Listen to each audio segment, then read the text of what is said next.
and I waited 3 times in stream. First, nothing, all blank.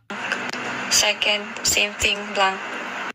And then third, boom, warning. I asked, what does it mean?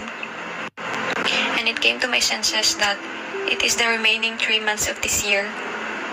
And after this year, the Great Tribulation will start.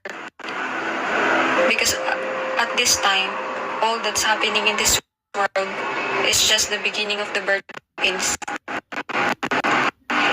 If you don't know, the beginning of the birth pains is, it means pain add each time goes by. And I asked the Lord,